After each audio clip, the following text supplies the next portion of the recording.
Hello मेरे प्यारे दोस्तों, कैसे हैं आप लोग। कल हम जो ज्वालामुखी के बारे में बताए थे उसके बारे में कहे थे कि आज अगले दिन हम क्या करेंगे, उसका वीडियो डालेंगे। आज हम उसी को कोशिश कर रहे हैं आगे बढ़ाने के लिए, तो आप लोग ध्यान से सुनिएगा। कल हम ज्वालामुखी के बारे में बताए थे कि जो ज़मीन के अंदर होता है उसे हम लोग कहते हैं मैग्मा। क्या कहते हैं? यही मैग्मा जब पृथ्वी के ऊपर निकलता है उसको हम लोग बोलते हैं लावा। और जब लावा जब ठंडा हो जाता है तो वही बन जाता है क्या? चट्टान बनता है। क्या बनता है? चट्टान। जब वही लावा पानी में गिरता है तो क्या कहलाता है? टफ। क्या कहलाता है? टफ। ये हम लोग कल बता चुके थे। चने का आकार अगर ले लेता है लावा तो क्या कहलाता है? स्कोरिया। क्या कहलाता है? स्कोरिया। क्या कहलाएगा? स्कोरिया।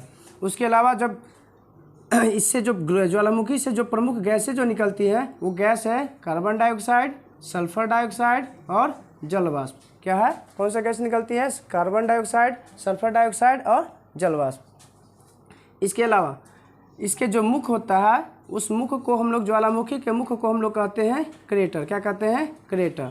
क्रेटर जब और बड़ा हो जाता है तो वो कहलाता है कैल्डेरा। क्या कहलाता है? कैल्डेरा। जब क्रेटर और बड़ा हो जाएगा तो क्या कहलाएगा? छोटा मुंह है तो क्रेटर, और जब वही बड़ा मुंह हो जाएगा तो क्या कहलाएगा? कैल्डेरा। जब कैल्डेरा में कभी पानी भर जाता है तो क्या कहलाएगा?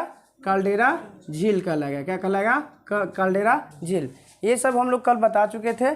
इसके बारे में हम लोग को आज पढ़ना है कि ज्वालामुखी कितने प्रकार के होते हैं। कल भी शायद बताए थे कि ज्वालामुखी 3 प्रकार के होते हैं। कितने प्रकार के होते हैं? 3 प्रकार के। एक होता है सक्रिय ज्वालामुखी, एक होता है प्रसुप्त ज्वालामुखी, एक होता है शांत ज्वालामुखी।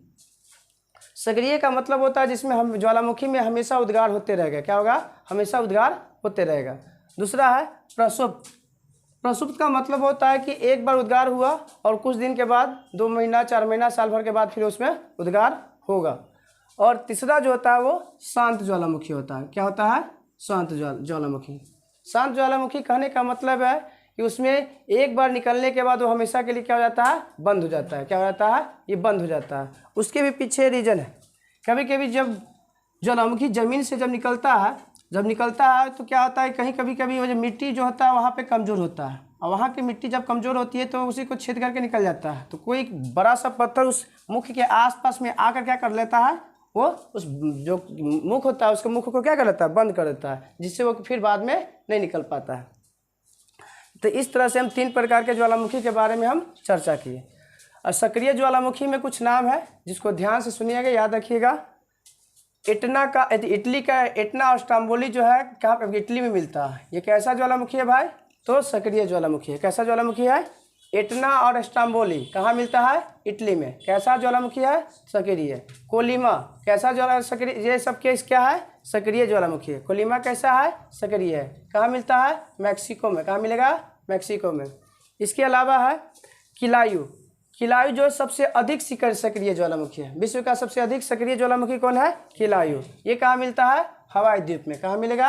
हवाई द्वीप में। भारत में एक सक्रिय ज्वालामुखी है जो इसका नाम क्या है? बैरन। और भारत के कहाँ पे मिलता है भाई? तो अंडमान निकोबार मिलता है। कहाँ मिलता है? अंडमान निकोबार में। अंडमान निकोबार में कहाँ मिलेगा ना। इसके अलावा कोटोपैक्सी इक्वाडोर में मिलेगा। कोटोपैक्सी कहाँ मिलेगा? इक्वाडोर में। स्पर जो है वो मिलेगा यूएसए में। और इरेबस मिलता है अंटार्कटिका। अंटार्कटिका का एकमात्र ज्वालामुखी जो है वो कौन है? इरेबस। क्या है? तो ये सब जितने भी हम नाम लिए वो कैसा ज्वालामुखी था? तो सक्रिय ज्वालामुखी था। कैसा ज्वालामुखी था? सक्रिय। उसके बाद दूसरे नंबर पे आता है प्रसुप्त, जो एक बार निकला है उसके बाद कुछ समय के बाद वो दोबारा निकलने की संभावना है उसमें। विसुवियस कहाँ मिलता है? भूमध्य सागर। कहाँ मिलेगा? भूमध्य सागर। क्राकाटोवा कहाँ मिलेगा भाई? तो सुंडा जमरू के पास में मिलेगा वो। उसके अलावा फुजियामा कहाँ मिलेगा? तो जापान में मिलेगा। कहाँ मिलेगा? जापान में मिलेगा। क्या मिलेगा? जापान में। इसके अलावा मेन जो प्रसुप्त ज्वालामुखी है वो कहाँ मिलेगा? फिलीपींस। तो ये सब जितने भी हम 4 नाम बताए हैं वो किस प्रकार का ज्वालामुखी है? तो प्रसुप्त ज्वालामुखी है। कौन सा है? तो प्रसुप्त ज्वालामुखी। इसके अलावा लास्ट जो होता है वो होता है शांत। मतलब इसको कभी कभी मृत भी कह सकते हैं, मरा हुआ, जो एक बार मरने के बाद तो फिर दोबारा, मतलब एक बार उसमें उद्गार होने के बाद दोबारा फिर नहीं हुआ। हाल ही फिलहाल में एक मोना हुआ था जो मृत में आता था, वो उसमें उद्गार हो गया है। इसमें कौन कौन आता है? तो को सुल्तान और देवबंद, को सुल्तान और देवबंद कहाँ मिलेगा? ईरान में। कहाँ मिलेगा? ईरान में। पोपा ज्वालामुखी कहाँ मिलेगा भाई? तो म्यांमार में। कहाँ मिलेगा? म्यांमार में। किलिमंजारो, किलिमंजारो कहाँ मिलेगा? तो अफ्रीका में। कहाँ मिलेगा? अफ्रीका के तंजानिया में। कहाँ मिलेगा? अफ्रीका के तंजानिया में। चिम्बराजो ये मिलता है दक्षिणी अमेरिका में। ये मिलता है कहाँ पे? दक्षिणी अमेरिका में। तो हम लोग 3 प्रकार के ज्वालामुखी है, कौन कौन है, ये सब किस देश में पाया जाता है, इसकी चर्चा कर लिए। कुछ और भी महत्वपूर्ण पॉइंट है उसको कर लेते हैं। एक ऐसा महादेश है जहाँ भी एक भी ज्वालामुखी नहीं है, वो कौन सा है? तो ऑस्ट्रेलिया महादेश। एक भी जो है क्या नहीं है? ज्वालामुखी नहीं है, उस महादेश को क्या कहते हैं हम लोग? ऑस्ट्रेलिया। अब आगे आते हैं, सबसे अधिक सक्रिय ज्वालामुखी कौन है? अभी हम चर्चा किए थे किलाउ। सबसे अधिक सक्रिय ज्वालामुखी कौन है? किलाउ। कौन है? किलाउ। विश्व का सबसे ऊंचा ज्वालामुखी पर्वत, जो ज्वालामुखी भी है पर्वत के रूप में भी है, वो कौन है? सबसे ऊंचा है वो कोटोपैक्सी। कोटोपैक्सी कहाँ मिलता है? इक्वाडोर में। कहाँ मिलता है? इक्वाडोर में। इसके अलावा विश्व के सबसे ऊंचाई पर स्थित सक्रिय ज्वालामुखी का नाम क्या है भाई? तो ओजस डेल सलाडो। ओजस डेल सलाडो ये विश्व का सबसे अधिक ऊंचाई पर स्थित सक्रिय ज्वालामुखी है। इसके अलावा विश्व में सबसे अधिक ऊंचाई पर स्थित शांत ज्वालामुखी जो है वो कौन है? एकांकागुआ है। क्या है? एकांकागुआ। एकांकागुआ क्या है? विश्व के सबसे अधिक ऊंचाई पर स्थित शांत ज्वालामुखी या मृत ज्वालामुखी कौन है? तो है एकांकागुआ। इसके अलावा